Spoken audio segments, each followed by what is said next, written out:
Good morning, grade 10s. Yes, believe it or not, this is like a bad advert for Ripley's, believe it or not. Believe it or not, we are back at the video sessions. Alright, grade 10s, today is the 12th of August and you received at the gate or at the bus or off the internet or from your RCL the following instructions. I'm going to read this page to you that we are all on the same page. See what I did there? Instructions. There are 4 exercises in this assignment: proverbs, idioms, homonyms, and homophones. Now, you may choose any 2 of these exercises to hand in at the gate on Wednesday, the 19th of August. The other 2 exercises have to be completed and handed in on the first day that you return to school. So you don't have much work to hand in at the gate next Wednesday on the 19th of August. But you then have the other 2 exercises, as well as, don't forget, units 1 to 8 that have to be handed in at the gate. Not at the gate, when you come back to school. So while you're not handing in much at the gate next week, you've got a lot of English work to do. Let's look at instruction 2. All of these exercises, being the proverbs, idioms, homonyms, and homophones, in all of them, they ask you to match the columns. Please write out the full sentences for every answer. Don't write A equals B. It's not maths, so. All right, then 3. Please remember to write your name and key at the top of every page you hand in. And number 4, please remember to clearly indicate who your English teacher is. So it's very simple. Write the name of your English teacher at the top of your assignment. Please remember that if your name is still on the board in my classroom, and I'm going to give you a quick little reminder of who you are. Yeah, now the whole world can see your name is on YouTube. Lekker. Okay, now, please remember that if your name is still on the board in the classroom, you have to hand in your completed literature book on your first day back. Make sure you can make this happen, please. Don't make me wait for literature books when you get back. Task 6. Okay, instruction 6, and now this might be a bit complicated, but relax. You have also received a second instruction on longer transactional writing called Task 7. This writing assignment will be due on the first day you get back to school, because you have 2 weeks to complete Task 7. So no lame excuses will be tolerated. Make sure you do your work. Grade 10s, I'm going to skip immediately. I'm going to leave proverbs and idioms and homonyms and homophones. I'll come back to that now. I want to speak to you about the instruction, task 7. Now, first of all, what I need to tell you is that this will count for a progress mark. So it's part of your year mark to see if you're going to pass grade 10. So my common sense can tell me, grade 10s, I need to hand in a very high quality piece of work. You can't have spelling errors. You can't have grammar errors. You can't have the incorrect format. Make an effort and do this properly and try and get a 90 or a 95% for this piece of work, because it's going to count towards your progress mark at the end of the year. I'm letting you do it at home. Your mother can help you. Google can help you. Your granny, your neighbor, the cat, your old English teacher from primary school. Anybody. Please don't hand in slap-crap work to me. Yes, I said it. Don't hand in rubbish.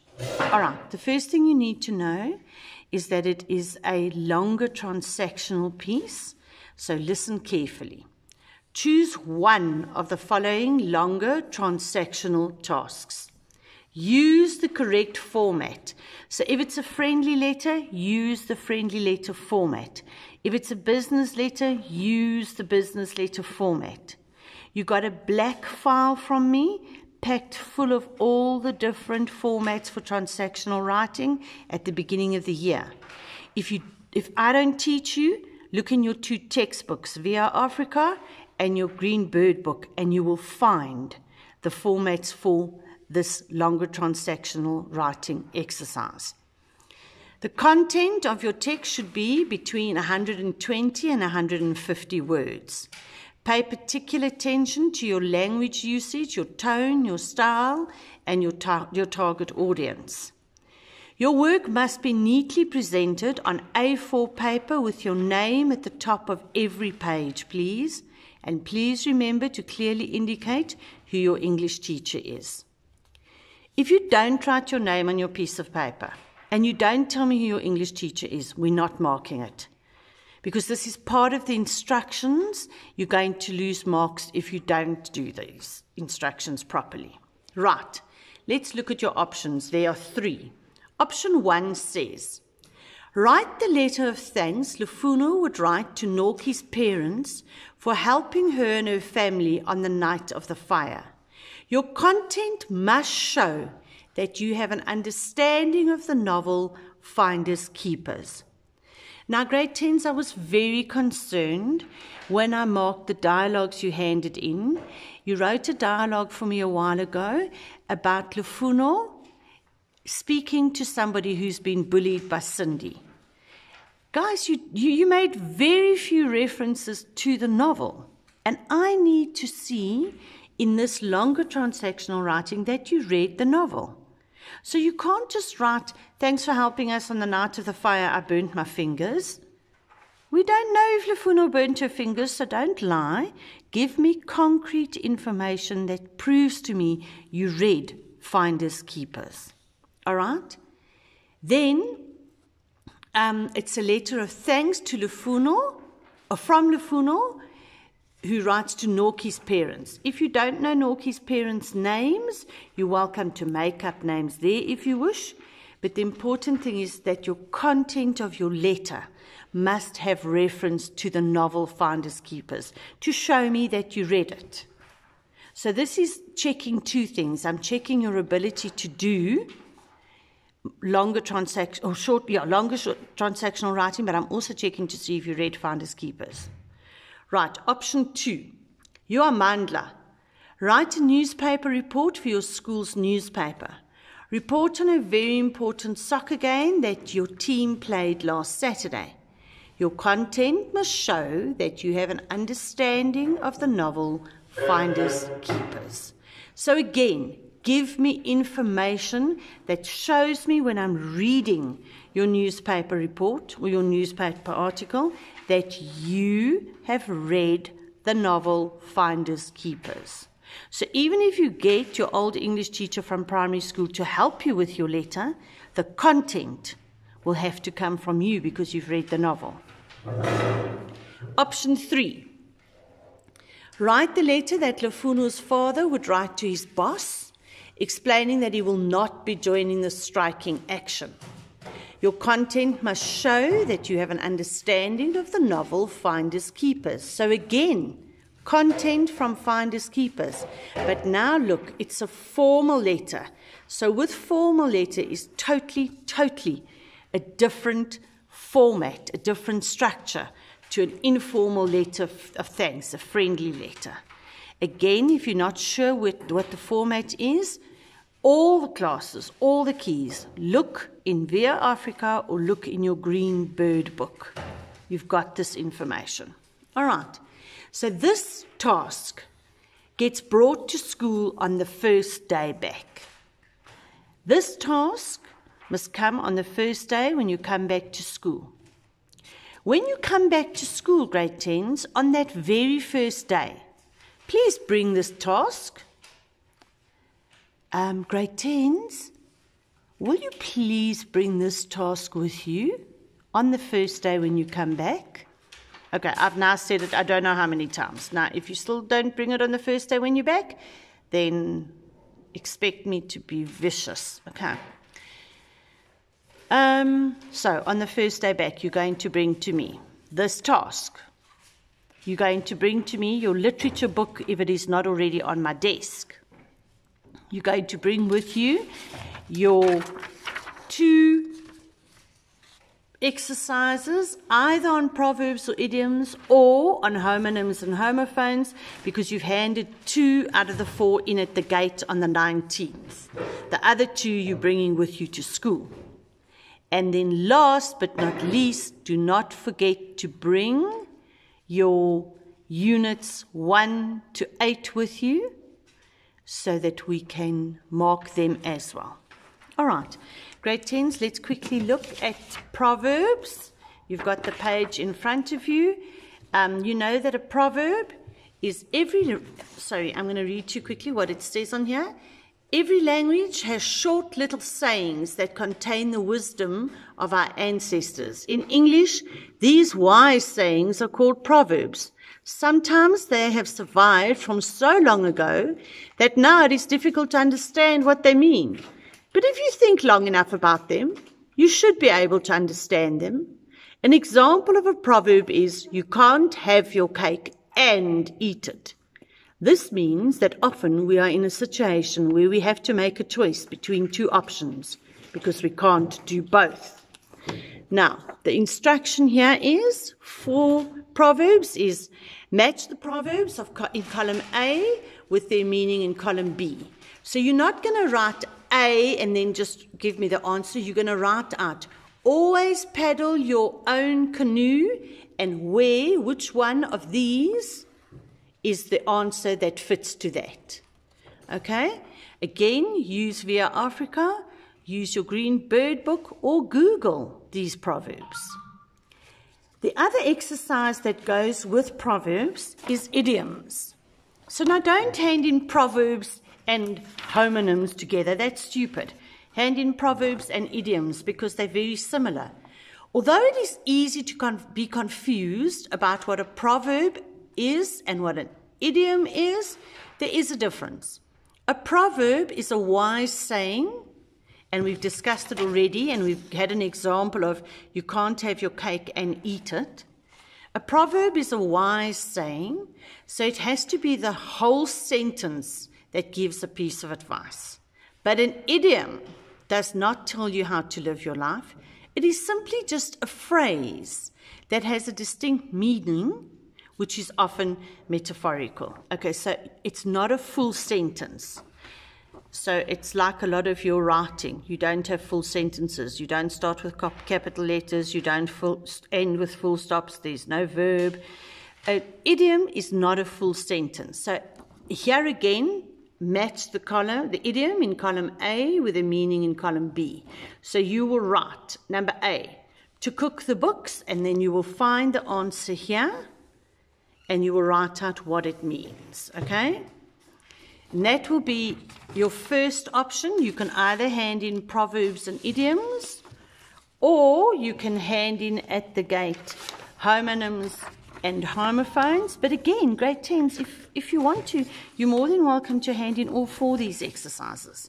Then what's done is done, and it's at the gate. You know it'll be waiting for you in class when you get back.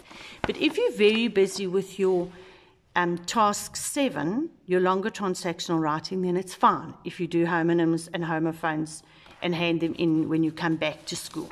All right, a homonym or a homonym, depending. Okay, let's see. There are some words in English that are spelt the same way as one another and are even pronounced. Oh, excuse me, I'm so sorry. Are even pronounced in the same way, but they mean completely different things.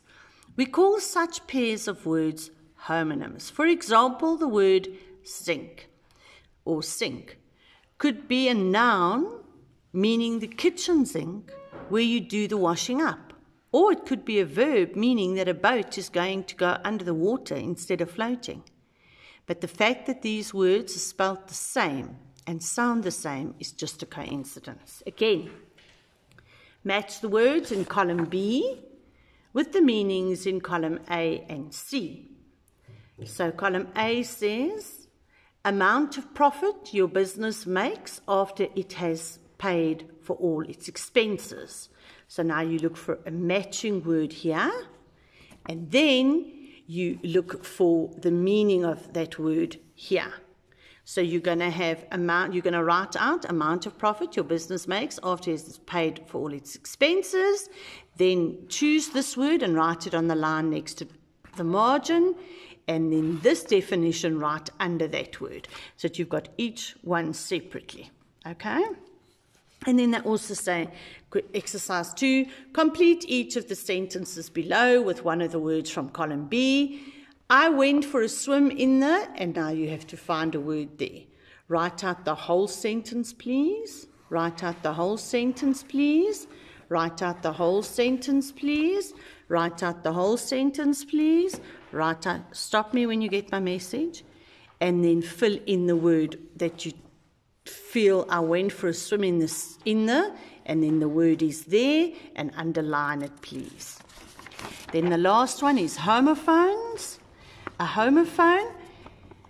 There are some words in English that are pronounced in the same way but are spelled differently and mean completely different things. We call such pairs of words homophones. And the grade 10s at School Oosterlig really often mess this up. There and there. Two and two. You know what I'm talking about. For example, the noun I means the thing that you can see with. But the word I is a way of referring to myself. So I and me, as in, oh, Mrs. Herron, all thin. Okay. These words sound the same just by chance, but they're spelled differently and they sure mean different things. Match the words in column A with the description in column B. So the first one is one, and then after one, you will see the definition over here, and you will be able to write down the definition. The same with exercise 2. Match the words in column B with their descriptions in column A. So you're going to find a word here and its definition over there. And then the third one is complete each of the sentences below with the appropriate word, and you choose one of them. Write out the whole sentence. Write out the whole sentence. Write out the whole sentence. Do I have to say it every time all over again? I hope not. All right, grade 10s, I've said enough for today.